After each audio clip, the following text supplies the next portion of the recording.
The Assembly of Manitoba Chiefs held its 2025 Elders Gathering at the end of October. The goal of the two-day event was to honor and celebrate the knowledge, teachings, and guidance of the elders in Manitoba communities.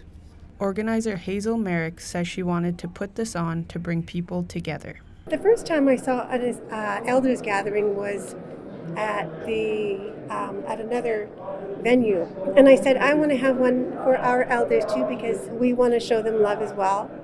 And so it's been really wonderful to see them all here, and just so happy to spend time with them because elders are so precious, and that's how come I wanted to be with them too, because I know that they haven't had an easy life, and that's one of the reasons why I wanted to treat them in a special way, to show our love. In the sky they found a way to go. Those northern lights alone, giving us the hope. 36 of the 63 communities served by the Assembly of Manitoba Chiefs came to the event. With this many communities coming together, the organizers made sure the activities reflected the interests of those attending.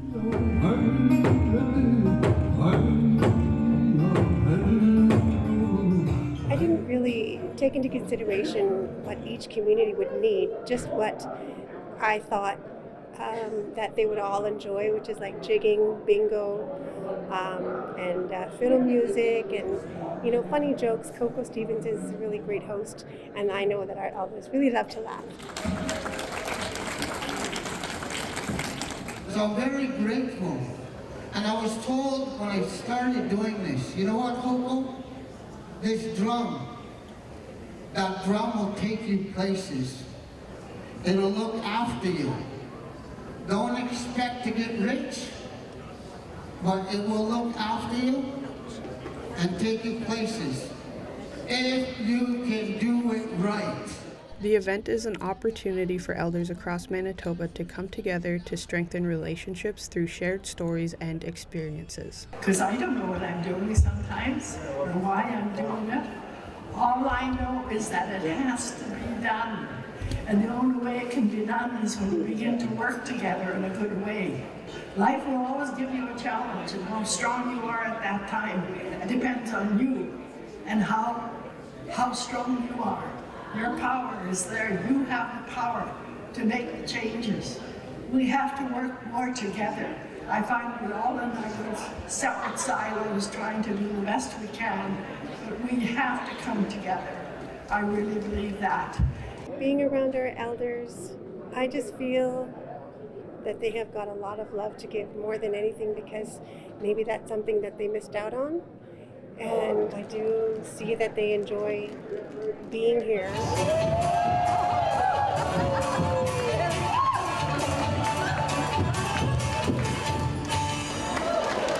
I've seen a lot of people coming out and enjoying meeting old friends and meeting new friends, and just talking to them on the phone through the course of the registration and everything. They were all very happy to see, who brought them this event and who made everything happen. And I just wanted to feel that they're very grateful. I really want them to feel the love between each other and from us, and for the future, our generation, they need to know that love as well as teaching them what they can.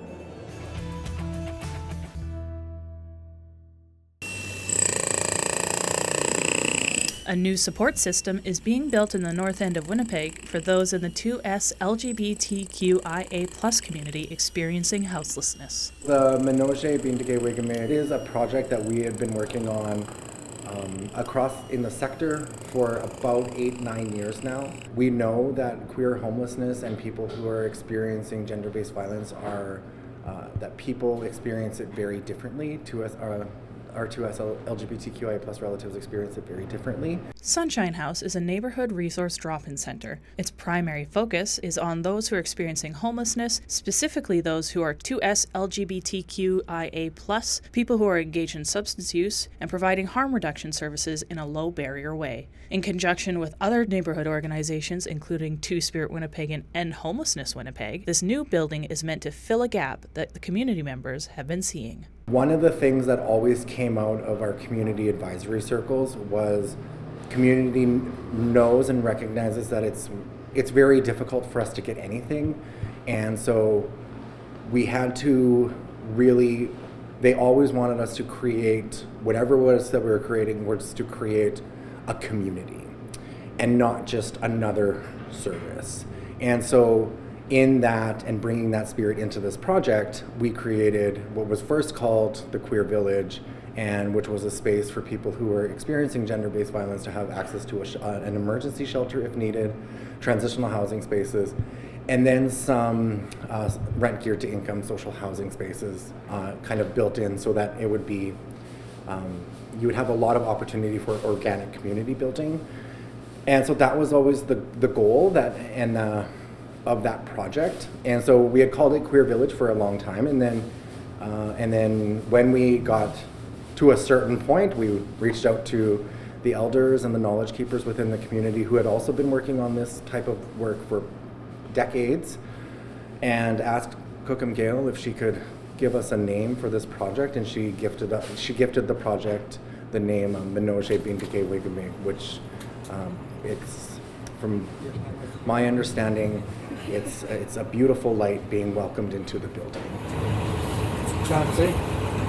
This housing project will be a 4-story building offering up to 11 shelter beds, 14 transitional housing units, and 7 social housing units. Residents will have access to shared communal spaces and on-site wraparound supports. So we want to make sure that people have a vast array of services and supports available for them, regardless of what they're going through in their life. But if they're going through something traumatic like gender-based violence, Manitoba can be a good space for them to land and hopefully heal or begin their healing journey, and then kind of go on to become the people that they can become.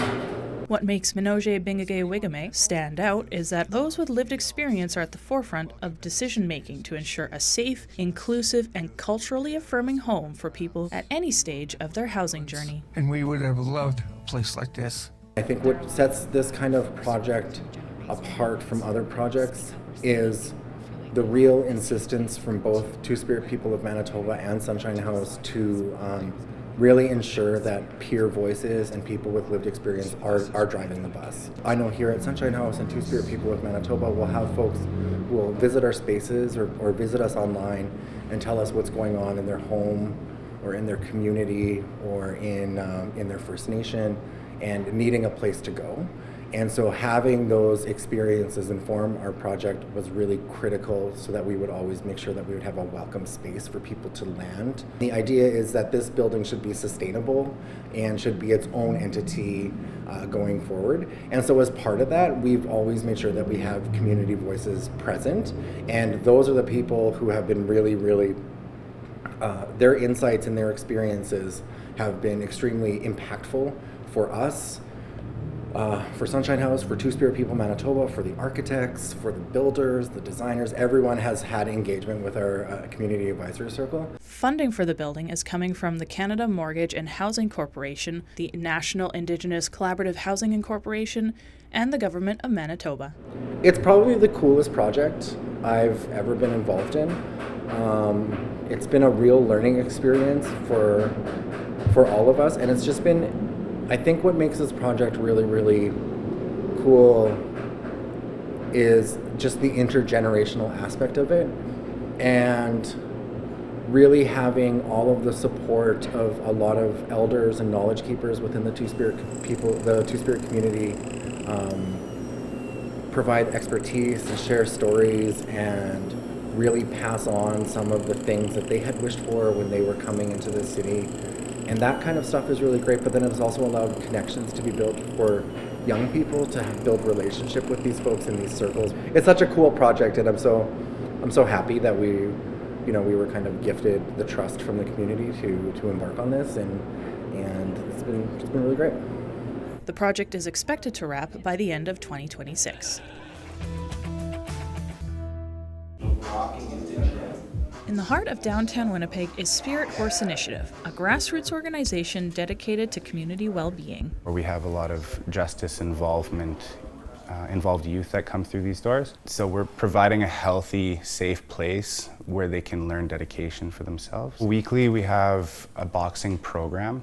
We also have a music studio, helping them with writing, with music production. It's like a controller where you can input all these sounds and then develop your own songs. And then from there, they can, write their lyrics to those songs too. We also have a land-based program with a sawmill, and then we have a lot of drum making workshops here where the youth can learn how to make their own drum ring and then make their own drums straight from the tree. So those are a few of the programs that we have ongoing right now. DJ Cuddy, also known as Mike Arnone, leads the music program at Spirit Horse. So we're here 3 days a week. 2 days we spend in the studio with the youth. So we'll teach them the programs, the machines, how to use it all. And then 1 day a week we'll take the youth out to somewhere rural, a lake or something, collect sounds, import those sounds into a drum machine and make beats out of the sounds that they've collected. And we help them write. And slowly as we go along, we're gonna help them release their music. They don't get the opportunity to play with stuff like this. This is expensive gear, so they don't know, and then they come in here and they see it and they start playing around with the drums, and then some kids it takes them over. Like they get hooked, or it becomes a full-time thing. It turns into something they didn't even know they had a passion for. And then they're here all the time creating. The music program provides a creative outlet for youth participants while being deeply rewarding for those facilitating. It's great because you see them pivot from the evils that could come to being creative, to wanting to spend their time creating rather than what's out there. It's humbling, to provide something that they wouldn't be able to try and see that they have talent or something for. It's great. I was a young kid where we would make music on tape decks. You would use whatever you have. So to see the kids come in and catch the groove is pretty cool. Arnone says he hopes not only to continue the program, but also to expand its reach to support and inspire more kids in the future. Do more of it. Reach more people. Reach more communities. Set the fire to those kids who have it. They want to create. Let's give them the opportunity. So we're here Tuesday. We do an on-land program, which is from 9 a.m. to about 4 p.m. We're here Thursday from 3 to 7 and Sunday 12 to 4 p.m. And it's free to all.